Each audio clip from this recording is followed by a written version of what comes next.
The plate shattered against the kitchen floor, a sharp crack slicing through the dinner rush. I froze, my pulse hammering, as every eye in the back of house turned to me. Elliot Kane, the unflappable manager of Luminous, Chicago's hottest new restaurant. But it wasn't the broken dish that shook me. It was the smirk on Caleb's face as he stood there, wiping his hands, like he'd just won a game I didn't know we were playing. I'd built Luminous from a pipe dream into a culinary beacon in under 2 years. At 32, I was the guy who could silence a room with a glance, charm a critic with a smile, and keep a staff of 40 running like a Swiss watch. My life was control every menu, every shift, every detail curated to perfection. Except for Caleb Rivera. He was the one variable I couldn't predict, the one I couldn't stop wanting. Caleb had walked into my restaurant 6 months ago, all sharp cheekbones and effortless swagger. A 24-year-old with no business being that magnetic. He was a waiter, but not just any waiter. Had a way of making every guest feel like they were the only one in the room. I hired him on the spot, against my better judgment, because something in his hazel eyes promised trouble. And I was right. Elliot, you good? Maria, my sous chef, called from the line, her voice cutting through the haze. I snapped back, brushing off the moment. Yeah, just a plate. Keep the line moving. I shot Caleb a look, but he was already turning away, that damn smirk still lingering. I should have known then he was playing a longer game. Luminous wasn't just a job. It was my soul.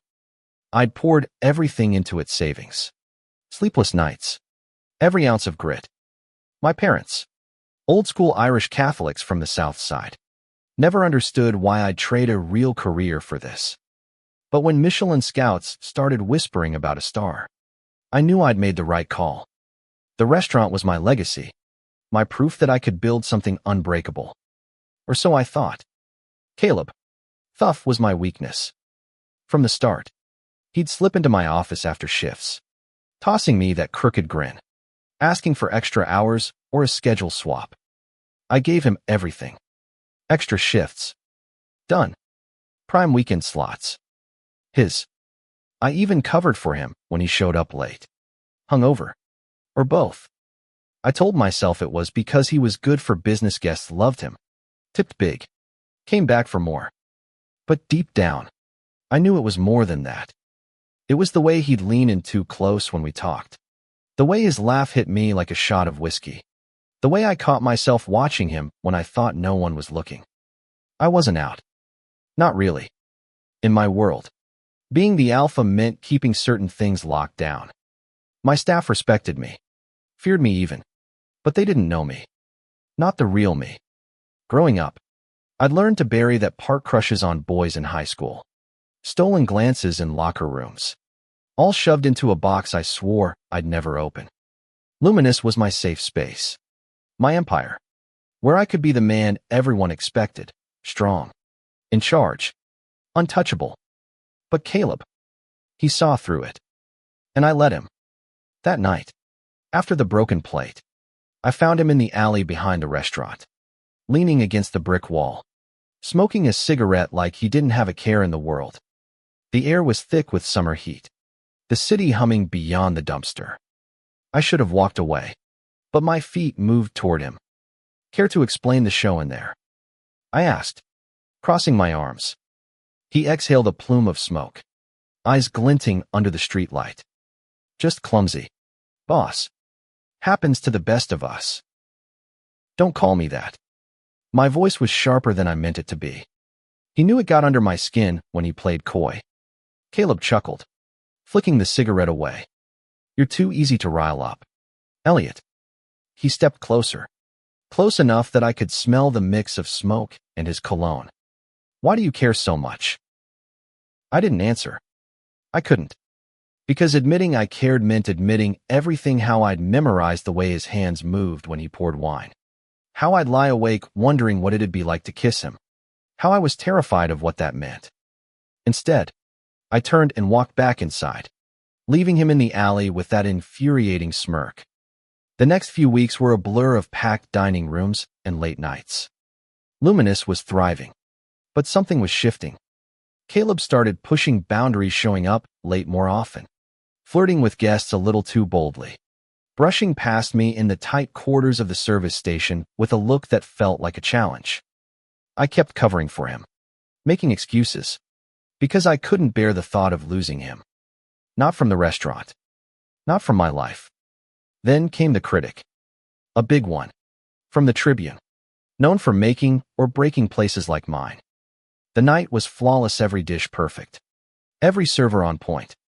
Except Caleb. He was off. Distracted. Dropping a wine glass during the critic's main course. I caught his eye across the room. And for the first time, he looked away. Not playful. Not defiant, just blank. After service, I pulled him into my office. What the hell was that? I demanded, shutting the door. You know what's at stake tonight.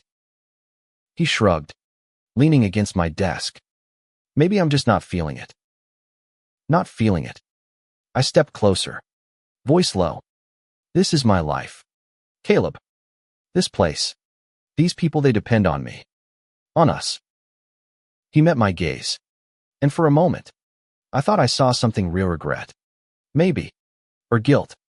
But then he smiled. That same infuriating smile. You worry too much. Elliot. It's just a restaurant. I wanted to shake him. To make him understand what luminous meant. What he was starting to mean. But before I could say anything, he leaned in. His lips brushing mine so fast I barely registered it. My heart stopped. The room spun. And then he was gone, slipping out the door like nothing had happened. I stood there, alone, my mind racing. That kiss, it was everything I'd wanted and everything I feared. It cracked open the box I'd kept locked for years, and I didn't know how to close it again. The kiss lingered like a burn, searing itself into every quiet moment. I couldn't look at Caleb without feeling it again, his breath, the fleeting warmth, the way my body betrayed me with a jolt of want. But he acted like it never happened, slinging trays and charming guests with that same easy grin. While I was unraveling, Luminous was busier than ever, the Tribune review looming like a guillotine. I threw myself into work, double-checking every detail, drilling the staff until they moved like a single organism. Caleb, though, was a loose thread. He'd show up late, flirt with the bartenders, and dodge my attempts to talk about what happened. I kept making excuses for him. Maybe he was stressed. Maybe he was scared. Maybe he felt what I did and didn't know how to handle it. One night, after a brutal 14-hour shift, I found him in the walk-in cooler, restocking wine. The air was frigid, but my skin felt like it was on fire when he looked up, catching me staring. Need something, boss? He asked, his tone light, but his eyes sharp. I swallowed, my throat tight. We need to talk. About the other night. He set a bottle down, slow and deliberate. What's there to talk about? It was a moment. Heat of the night. You're reading too much into it. His words hit like a punch. A moment. I stepped closer, the cold biting through my shirt. You don't get to do that and then act like it's nothing. Caleb's jaw tightened, but he didn't back down. What do you want? Elliot, you want me to say I'm in love with you? That I'm ready to throw everything away for whatever this is? He gestured between us, his voice sharp. You're the one with the perfect life, the perfect restaurant. I'm just a waiter. You're not just anything. I snapped, my voice louder than I meant. I've given you everything: shifts, chances, my trust, and you're throwing it back in my face. He laughed, bitter and low. Your trust. You don't trust anyone. You're too busy playing king of this place to let anyone in. The words cut deeper than I wanted to admit. I turned to leave, but his hand caught my wrist, pulling me back. For a second, we were inches apart, his breath warm in the cold air. I thought he'd kiss me again. I wanted him to, but he just let go, shaking his head, and walked out. The next day, I overheard him on the phone in the break room, his voice low and urgent. Yeah, I've got it handled. Just give me a little more time. I didn't know who he was talking to, but the tone set my nerves on edge. I told myself it was nothing personal stuff. Maybe family drama. But the unease stuck. A splinter I couldn't pull out. The Tribune Review dropped a week later, and it was a love letter. Luminous is a triumph. They wrote, a masterclass in ambition and execution. My phone buzzed with congratulations. My staff hooped in the kitchen, and for the first time in weeks, I felt like I could breathe. We were on the map. Michelin was next. I threw an impromptu party for the staff, popping bottles of champagne we couldn't afford, letting the high carry us. Caleb was there, laughing with the team, but his eyes kept finding mine across the room. I wanted to pull him aside, to fix whatever was breaking between us. But every time I got close, he slipped away. By the end of the night, he was gone, leaving a half-empty glass on the bar. The next morning, I got the call. It was my investor, Victor, a no-nonsense guy who'd bankrolled half of Luminous. Elliot, we've got a problem, he said, his voice tight. Someone's been skimming. Small amounts, but it's adding up. You need to look into your people. My stomach dropped. Skimming. At my restaurant. I spent the day combing through receipts, bank statements, anything that could point to a leak. The numbers didn't lie. Someone was siphoning cash, just enough to stay under the radar.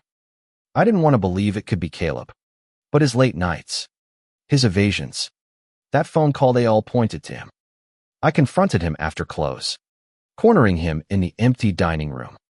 Tell me it's not you, I said, my voice low. Tell me you're not stealing from me. His face went still, unreadable. You really think I'd do that? I don't know what to think anymore. I stepped closer, searching his eyes for the truth. But I know you're hiding something. He didn't answer, just held my gaze for a long moment before turning away. You're wrong about me, Elliot, he said softly, then walked out. I spent the next week digging deeper, my trust in him fraying with every discrepancy I found. A missing deposit here, an overreported tip there. It was subtle, clever even, but it was there. And every sign pointed to Caleb. The evidence was a noose tightening around my neck. Every night, I pored over the books, cross-referencing sales reports with bank deposits.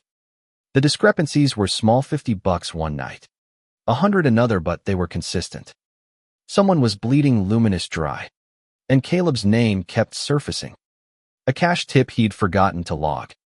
A bottle of wine comped without my approval. Each discovery was a knife twist. Because I didn't want it to be him, I started watching him closer, noting every move. The way he pocketed tips, the way he lingered at certain tables, the way he'd disappear into the back for too long. My staff noticed my edge. Maria asked if I was okay, and I brushed her off with a forced smile. I couldn't let them see me cracking. Not when I'd built my reputation on control. Caleb, though, seemed untouchable. He'd flash that grin, toss a joke to the line cooks, and glide through the dining room like he owned it. But there was a shift in him, too. His glances my way were less playful, more guarded. I hated how much I still wanted him, even as the numbers screamed betrayal. One night, I caught him slipping a wad of cash into his pocket after a big party left. I waited until the dining room cleared, then pulled him into my office. Empty your pockets, I said, my voice cold. He raised an eyebrow, leaning back against the wall. Seriously, you're frisking me now. Do it, Caleb. He sighed, pulling out a crumpled stack of bills. Tips, Elliot. From the Peterson table. You want to count them? I did. Every dollar matched the receipt, but it didn't ease the knot in my chest. This stops now, I said. Whatever you're doing, it ends tonight. His eyes darkened, but he didn't argue.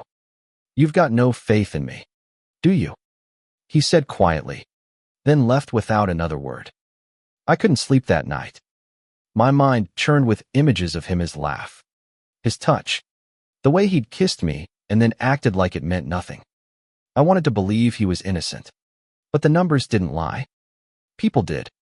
The next day, Victor called again. I'm sending an auditor, he said. This needs to be handled. Elliot. Fast. Panic clawed at me. An audit could tank our reputation, scare off investors, kill our Michelin chances. I had to fix this before it spiraled. I called a staff meeting, laying down the law. No more comp drinks. No more unlogged tips. I didn't name Caleb, but my eyes kept drifting to him, standing in the back, arms crossed, his face a mask. After, he cornered me in the hallway. You think it's me, don't you? He said, his voice low and sharp. After everything, you think I'd screw you over? Then explain the money. I shot back. Explain the phone calls, the late nights, the attitude. He stepped closer, his voice dropping to a whisper. Maybe I'm not the one you should be watching. Before I could respond, he was gone, leaving me with more questions than answers. I started digging into the rest of the staff, desperate for another suspect. Maria, loyal to a fault. The bartenders, sloppy, but clean. The new dishwasher, too green to pull off something this calculated. Every lead circled back to Caleb. Then came the night of the gala. Luminous was hosting a charity event, a who's who of Chicago's elite. It was our chance to shine, to cement our place as the city's crown jewel. I was in my element, working the room, shaking hands, while Caleb moved like a shadow, serving drinks with that effortless charm. But I saw the cracks. His hands shook slightly, his smile too tight. Halfway through the night, I caught him in the back, on his phone again. This time, I didn't let it slide. I grabbed the phone from his hand, ignoring his protest, and saw the text, tonight. Make it quick. Who's this? I demanded, holding up the screen. His face went pale. Elliot, don't. Tell me. My voice echoed in the empty hallway. He snatched the phone back, his jaw tight. You're making a mistake, he said, then pushed past me, disappearing into the crowd. I stood there, heart pounding, knowing I was running out of time. The gala went off without a hitch, but the victory felt hollow. Caleb avoided me for the rest of the night, and when I checked the safe after close, I found it short. $200. Gone. And Caleb's jacket was missing from the break room. The missing money was the final straw. I couldn't ignore it anymore. Caleb was stealing, and I'd let it happen. I'd let my feelings blind me, and now Luminous was paying the price. I spent the next morning with the auditor, a stone-faced woman named Karen who tore through our books like a bloodhound. Every discrepancy I'd found, she confirmed, and she didn't sugarcoat it. You've got a thief, she said, tapping her pen on the ledger. And it's someone close. They know your systems too well. I nodded, my throat tight. I'll handle it. But handling it meant confronting Caleb, and I wasn't ready for what that might cost me. I spent the day replaying every moment: the kiss, the arguments, the way he'd looked at me like he saw something no one else did. Was it all a lie? A game to keep me distracted while he bled me dry? I called him into my office that night, the restaurant quiet after close. He walked in, hands in his pockets, that familiar smirk nowhere in sight. He looked tired, older somehow, like the weight of something was finally catching up to him. Sit, I said, pointing to the chair across from my desk. He didn't. Just say it. Elliot, you think I'm stealing? Are you? I leaned forward, my voice steady despite the storm inside me. Because the numbers don't lie. $200 last night. More before that. It's you, isn't it? His eyes flickered, but he didn't deny it. You really believe I'd do that to you? Then give me something. I stood, slamming my hand on the desk. Give me a reason to trust you, Caleb.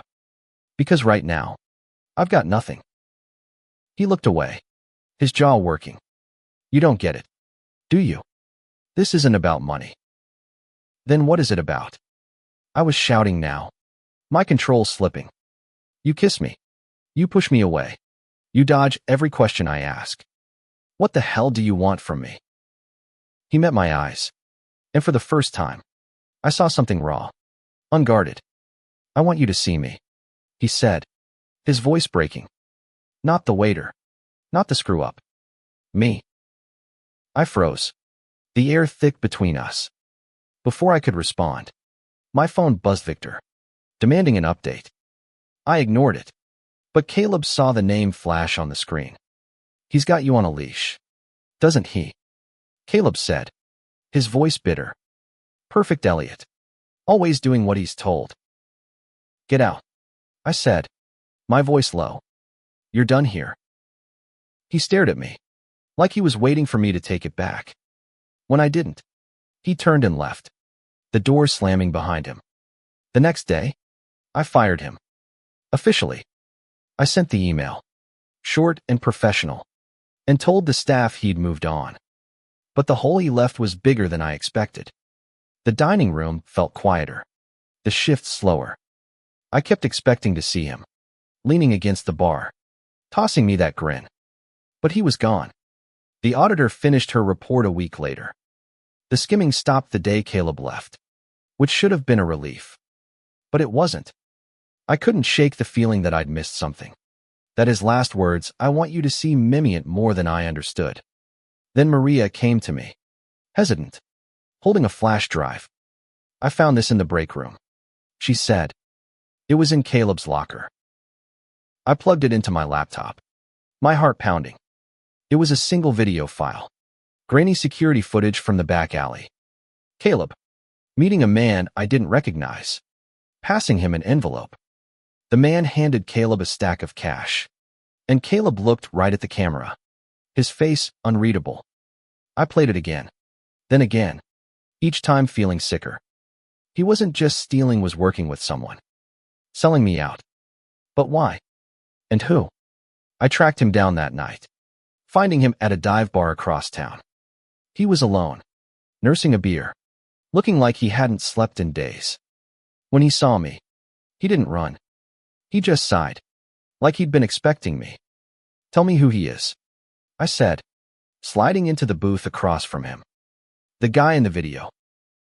Caleb's eyes widened, just for a second, before he masked it. You don't want to know? I do. And you're going to tell me. He leaned back, his fingers tightening around the bottle. You think you've got it all figured out, don't you? Poor little Caleb, the thief who broke your heart. Stop it, I snapped. Just tell me the truth. He looked at me, long and hard, then leaned in close. The truth is, I was trying to protect you. Protect me. The words hit like a slap, and I laughed, sharp and bitter. You expect me to believe that? You're caught on camera, Caleb, handing cash to some guy in an alley. That's not protection. That's betrayal. He flinched, but his eyes didn't waver. You don't know the whole story, Elliot. You never did. Then tell me. I slammed my hand on the table, drawing stares from the bar's other patrons. Stop playing games and give me the truth. Caleb leaned forward, his voice low. That guy? His name's Tony. He works for Victor, your precious investor. He's been shaking down half the restaurants in Chicago, including yours. The money I took, it wasn't for me. It was for him, to keep him off your back. I stared at him, my mind reeling. You're lying. Victor's the one who tipped me off about the skimming. Caleb's laugh was hollow. Of course he did. He's covering his tracks. He's been bleeding luminous for months. And I was the one keeping it quiet so you wouldn't lose everything. I wanted to call him out, to say it was another con. But his eyes, those damn hazel eyes, held a truth I couldn't ignore. Why didn't you tell me? I asked, my voice softer now. Because you wouldn't have believed me, he said. You're so wrapped up in being the perfect boss, the perfect man. You can't see what's right in front of you. I tried to handle it, to keep you clean. But I screwed up. Okay. I got in too deep. I sat back, my head spinning. Victor, the man who'd given me the loan to start Luminous, who'd clapped me on the back and called me a visionary, was he really capable of this? I thought of the late-night calls, the pressure to hit impossible numbers, the way he'd pushed for more control. It fit, but it didn't make sense. Not yet. Prove it, I said finally. Give me something real. Caleb reached into his jacket and pulled out a folded piece of paper. Bank records, he said, sliding it across the table. Offshore accounts tied to Victor. I got them from Tony before he cut me off. I unfolded the paper, scanning the numbers. Deposits, transfers, amounts that matched the missing money from Luminous. It wasn't airtight, but it was enough to make me doubt everything. Why you? I asked. Why did you get involved?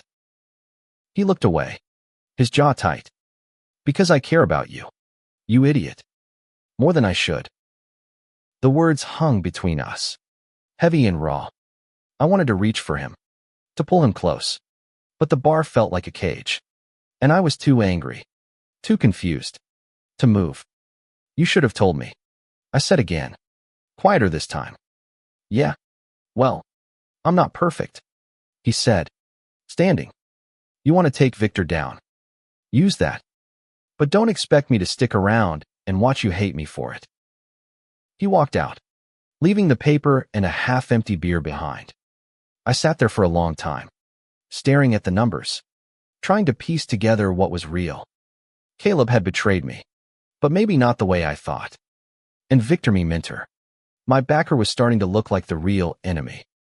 I spent the next few days digging. I called in favors, reached out to other restaurant owners, piecing together whispers of Victor's side business. Extortion, skimming, even ties to some shady suppliers. It was a network, and Luminous was just one piece. I felt like a fool for not seeing it sooner. But Caleb had, and he tried to shield me, in his own messed-up way. I tracked him down again, this time at his apartment, a cramped studio in Wicker Park. He opened the door, shirtless, hair a mess, and for a moment, I forgot why I was there. What do you want, Elliot? He asked, leaning against the doorframe. I believe you, I said. About Victor. I'm going to take him down, but I need your help. He studied me, his eyes searching for something. Why should I trust you now, after you fired me?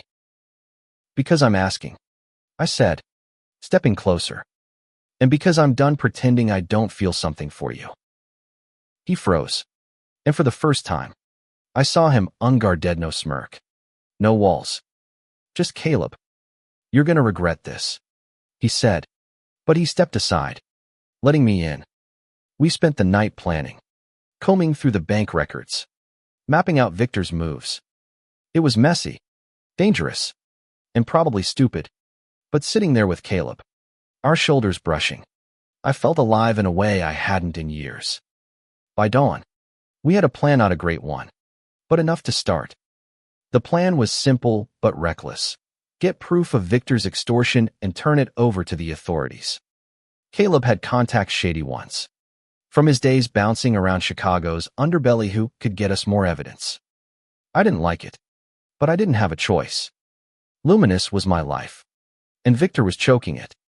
Worse, he'd used Caleb to do it, playing on his loyalty to me. We started small, digging into Tony, the guy from the alley. Caleb set up a meet, posing as a disgruntled ex-employee looking to spill dirt. I waited in a car across the street, heart pounding, as Caleb wired up with a cheap recorder from a pawn shop. The meet went south fast. Tony got spooked, and Caleb barely got out with a few cryptic voice clips. But it was something, Tony mentioning Victor's cut and a drop point near the pier. Back at Caleb's apartment, we listened to the recording, our heads bent close over his shitty laptop. His knee brushed mine, and I felt that same jolt from the kiss, the one I tried to bury. This is good, I said, forcing my focus back to the screen. We need more. Caleb nodded, but his eyes were on me, not the laptop. You're different, he said suddenly. Looser. Like you're finally letting go. I laughed, rubbing my face. Yeah, well, finding out your investor's a crook will do that. It's not just that. He leaned closer, his voice soft. You're letting me in. Finally. I didn't know what to say. He was right. I'd spent years building walls, keeping everyone at arm's length. But Caleb had slipped through, and now I was in too deep to pull back. I reached for his hand, tentative, and he didn't pull away. For a moment, we just sat there, the weight of everything unspoken hanging between us. The next step was riskier. Caleb knew a guy who could hack into Victor's email, but it had cost us. I drained what was left of my savings, telling myself it was for Luminous, not for Caleb. But I wasn't sure anymore. The lines were blurring me. Restaurant, my feelings, my future, all tangled up in him. The hack paid off. We got emails Victor coordinating with Tony, mentioning payments from half a dozen restaurants, including mine. It was damning, but not enough for a conviction. We needed a smoking gun, something undeniable. Caleb suggested setting a trap, stage a drop, catch Tony in the act, and get him to flip on Victor. I hated the idea. It was dangerous, and Caleb would be the one in the crosshairs. But he insisted, his eyes fierce. This is my mess too. Elliot, let me fix it. We set it up for the following week, using a fake cash drop at the pier. Caleb would deliver, wired again, while I watched from a distance with a camera. The night was cold, the wind off Lake Michigan cutting through my jacket. Caleb looked calm, but I could see the tension in his shoulders as he approached Tony. It happened fast. Tony grabbed the envelope, checked it, then pulled a knife. My heart stopped as Caleb backed up, hands raised. I wanted to run to him, but I stayed put, filming, knowing this was our only shot. Tony snarled something I couldn't hear, then lunged. Caleb dodged, faster than I expected, and the cops we'd tipped off swarmed in, tackling Tony to the ground. I ran to Caleb, grabbing him, checking for blood. You okay? I asked, my voice shaking. He nodded, breathless. Told you I could handle it. We handed over the footage and the emails to the police. Tony sang like a canary, spilling everything about Victor's operation. By morning, Victor was in cuffs, and Luminous was safe. But I couldn't shake the image of that knife, of how close I'd come to losing Caleb. Back at the restaurant, I offered him his job back. He shook his head, that crooked grin returning. I'm not cut out for taking orders. Elliot, you know that. Then what do you want? I asked, my voice raw. He stepped closer, his hand brushing mine. You. But only if you're ready to stop hiding. I didn't answer right away. I'd spent so long burying who I was, terrified of what it'd mean to let it out. But standing there, with Caleb looking at me like I was the only thing that mattered, I knew I couldn't go back. The fallout was brutal but quick. Victor's arrest made headlines, painting him as the kingpin of a small-time extortion ring. Luminous came out clean mostly. The whispers about skimming died down, and the Tribune ran a follow-up piece, calling us resilient. But the real story, the one no one knew, was what happened between me and Caleb.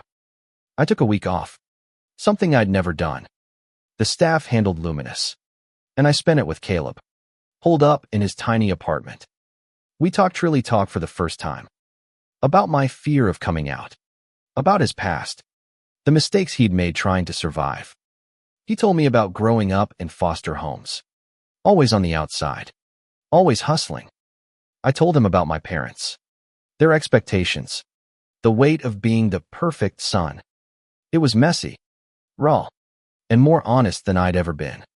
One night, lying on his lumpy couch, his head on my chest, he asked, "What now, Elliot? You gonna keep running this place like nothing's changed?" I stared at the ceiling, his heartbeat steady against mine. "I don't know," I said, "but I know I want you in my life. If you'll stay." He laughed, soft and warm. You're stuck with me, boss. I came out to my staff the next week. It wasn't planned, just happened during a pre-shift meeting. I was tired of hiding, tired of pretending. I told them about Caleb, about who I was. Some looked surprised. Others just nodded, like they'd known all along. Maria hugged me, whispering, "About damn time." Luminous didn't collapse. The world didn't end. My parents, when I finally told them, were quiet, but they didn't disown me. It wasn't perfect, but it was a start. Caleb didn't come back to work at Luminous. He took a job at a nonprofit, helping kids like he'd been, kids who needed someone to see them. But he was there every night, waiting for me after close, stealing fries from the kitchen and kissing me in the alley where it all started. We were building something, not just a relationship, but a life, one where I didn't have to be the alpha, the perfect manager, the man with all the answers. Looking back, I'd spoiled Caleb for years, not just with shifts and favors, but with the parts of me I'd kept hidden. He'd seen me, the real me, long before I was ready to admit it. And when he sold me out, it wasn't betrayal, it was a desperate attempt to save me, to save us. His smile, that damn smile, wasn't mockery. It was a mask, hiding the fear of losing everything. Luminous got its Michelin star 6 months later. The night of the announcement, Caleb was there, cheering louder than anyone. We celebrated in the dining room, the staff toasting to our survival, to second chances. I looked at him across the room, his eyes catching mine, and I knew I'd made the right choice. Not just for the restaurant, but for me. Life isn't a menu you can control, no matter how hard you try. Sometimes, it's the chaos, the broken plates, the stolen kisses, the betrayals that shows you who you are and who you love.